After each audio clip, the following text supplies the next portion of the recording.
Ruckus, and this is my review for Ring of Honor's Up for Grabs, which was, of course, excuse me, of course, the tournament that Ring of Honor did after the Age of the Fall attacked the Briscoes, and the Briscoes gave up the titles after a very badly booked title run by the Briscoes, or not, but, well, it was not booked right. One of them got hurt. They had Austin Aries tag with them, and then right after Austin Aries tagged with them, they gave up the titles, and we had this tag tournament, which we never should have anyways, in my opinion, because the Age of the Fall should have been the champion, should have won that night in New York.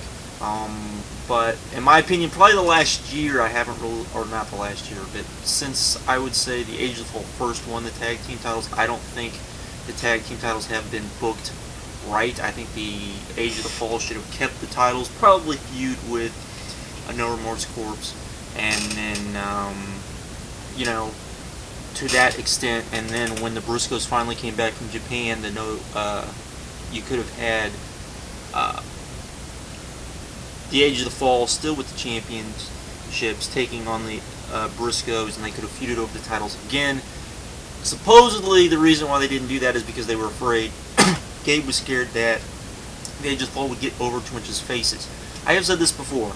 The only team you could ever bring into TNA, or to TNA, to Ring of Honor, that would be more over, and would be more of a face team over the Briscoes, would be if you brought Joe back and he tagged with Bryan Danielson. That would be it. That's the only person you could tag with Bryan Danielson for Bryan Danielson to be more over than the Briscoes are in Ring of Honor. It's just the way it is. I don't understand why. I don't fathom why they didn't do it just the way I did. And then, you know, when he gets hurt, let Age of the Fall have the titles until it's time to carry on and do what you want to do. Instead, we got through this whole garbage, and I love me a tag team tournament. That's why I wanted to do this review. Also, the fact that I knew I had big issues with this show, and a lot of people always wonder why, you know, I don't do the shows I have issues with. It's not so much I don't review the shows I don't have issues with. It's usually I don't watch them. That's one of the things that's kind of good about Ring of Honor. You can look at a show and say, you know, probably wouldn't like that, so I'm not going to buy that. And you can't skip shows, no matter what anyone wants to tell you. You can't skip shows and follow the storylines pretty easily, thanks to the spoilers and also thanks to the video wires. So, all that said, let's get started. We started with definitely the wrong match for various reasons, and I'm going to pick this show apart a lot. I'm just going to warn you now. We started with Chris Hero and Adam Pearce taking on Jigsaw and Ruckus.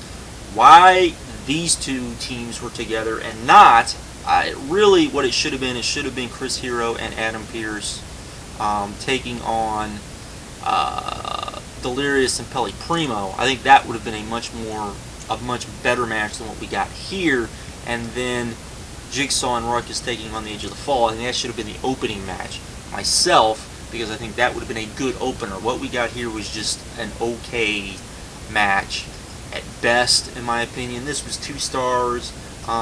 It was, you know, Jigsaw was pretty much the only thing that I liked about this match, to be honest, and he could only do so much.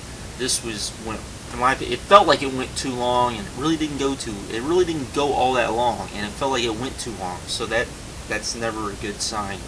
This was just kind of boring and just not good, but hey, what are you gonna do? 2 stars. That's what this gets. It's not the opener you would hope for something like this, but there we go. After that, we got Nigel McGuinness and Go Shiozaki versus Kevin Steen and El Generico. This was good.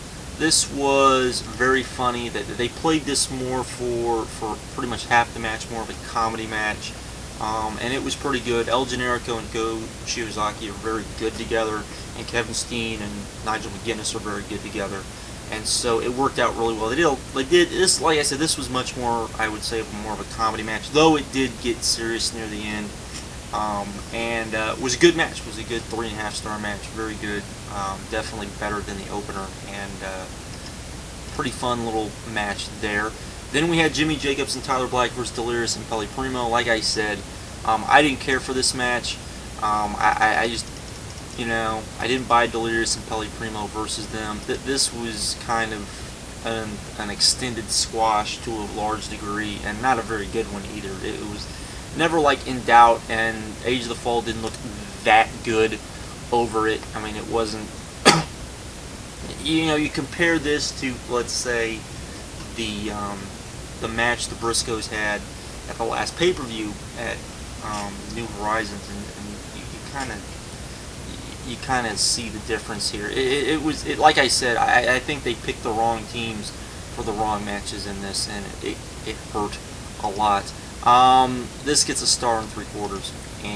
I wasn't too impressed. Though afterwards we get Delirious calls out Daisy Hayes again, and we get the whole Titus thing, which continued after, which is still funny and very good and excellent, and this would have played out very good on television, that part. Next we had Roderick Strong and Davey Richards versus Austin Aries and Bryan Danielson. This kicked ass. This was 4 stars. This is everything you would think it would be, and then some. Lots of twists. You know, just you know, it was just a real fun match to watch, and I think the match you needed at the time, because at this point I think a lot of the matches underperformed. So this was pretty good stuff.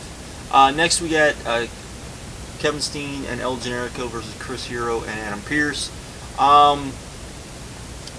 The whole kind of and this, they played this out very well, as Steen and Generico were supposed to be hurt. They're supposed to be beat up from the first match that they got beat up in, and then we went to this, and this was good. This was okay. Well, this wasn't good, but this was okay. Not as good as you would think it would be with Steen and Generico, but it didn't go very long. 2 stars, just kind of okay.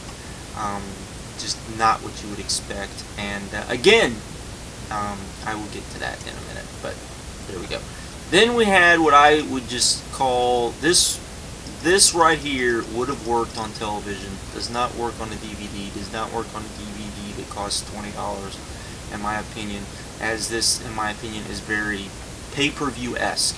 And this was Tyler Black and Jimmy Jacobs versus Austin Aries and Bryan Danielson, which gets a big fat dud because we get a disqualification in less than a minute because Jimmy Jacobs and Austin Aries basically try to take chairs to each other. Context of the storyline, it works absolutely beautiful. No question about it. Does not work on a match like this. Does not work, you know, and it was booked good, but I just, you know, no, I'm sorry. I just, you know, it works storyline wise, but I just didn't like it, and I don't think it was some, you know, it really I just left a bad taste in my mouth. Gets a dud. That's it, and I hate that. I hate that was on here, but it was. Next we had Shane Hagadorn versus Alex Payne. This was 1 star, blah, what you would expect from Shane Hagadorn and Alex Payne. Next we had Claudio Castagnoli versus Eddie Edwards. This was okay. You know, 2.5. Just your basic okay match, your basic Claudio match, in which Claudio just went out, did his thing. Not, you know, nothing special. Next we had a triple threat. Necro versus Brent Albright versus Erick Stevens. This was pretty good. This was, you know, I like all these guys. This was a good 3.25 star match. Good hard hitting stuff. Lots of fun. Just a fun match. Just which we didn't get enough of on this DVD. You know, a lot of good spots, which you would expect. Just some good stuff that we had on there. Then we had the last match of the night. Jimmy Jacobs and Tyler Black versus Kevin Steen and El Generico, and this was good until the finish. And the finish, pretty much, in my opinion, ruined this whole event, this whole tournament, as the Age of the Fall beat Kevin Steen and El Generico. The fans were not happy about this, and you perfectly have to ask, why didn't they just drop the titles to the Age of the Fall when the Briscoes gave up the titles. Why wouldn't you just do that right then and there instead of go through this entire event, which meant nothing and basically hurt everything? This should have, without a doubt, been the event that Steen and Generico won the titles at. I have no doubt about that. It was the perfect timing for this, and instead we got this. This was a so-so event. This, you know, I really think that Gabe felt like, again, the Age of the Fall were becoming maybe too face-like. I don't know how that's possible, and maybe I've heard that's why he booked this the way he did, so the fans would turn on Age of the Fall. I don't think he needed to do that. I think they would have. I don't think they were. I think they got that Age of the Fall were supposed to be, you know, heels, and they were going to boo them. So I don't see why he felt like he needed to do that. You know, Gabe usually really understands and gets his audience, and I think this was just an utter failure booking-wise, and really bugged me because it was like 6 months. We got 6 months of bad booking in the tag team division, because really the Age of the Fall should have been dominating the tag team division while the Briscoes were gone. The Briscoes come back, then they feud over the titles. You know, then, you know, the Briscoes leave, and so then have Age of the Fall keep the titles until eventually you are ready for Steen and Generico to win those titles, because really the Briscoes and Age of the Fall, they don't need those titles for that feud. That feud is beyond titles, so they don't need that feud. Where, you know, the fans have been clamoring for Steen and Generico to have those titles for such a long time, and I think it just really hurt the product overall, and I think it hurt a lot of other things. I just think this was not booked properly. I don't think any of this booked properly, and I think it really showed, you know, that Gabe isn't perfect, and that this is definitely, in my opinion, kind of a culmination of his biggest failure this year. And once again, Ring of Honor, this books another subpar tournament, in my opinion. I don't know what it is. I don't know why Gabe can't seem to book a tournament. I will say this: if this had been on television, and when I mean television, not a pay-per-view. If this had been on television, this would have worked very well. A lot of what worked here would have worked. Still don't think the ending worked. Still don't think the team that won, I don't think it would have worked. I don't think any of that would have worked. But I think the things that happened, particularly the Age of the Fall versus Aries and Danielson, I think that would have worked perfect if this was on free television. But it wasn't on free television. This is like a pay-per-view, and so it's scaled like a pay-per-view. And while it does make sense, I just don't think it was the right thing to do, in my opinion. But I'd give this DVD a 7, flat 7. It does have one really good match on it, and it has enough good matches on it to not for it to be bad, but it's definitely not something you need to go out of your way and see at all. So that, I'm out. Have a good one. Later.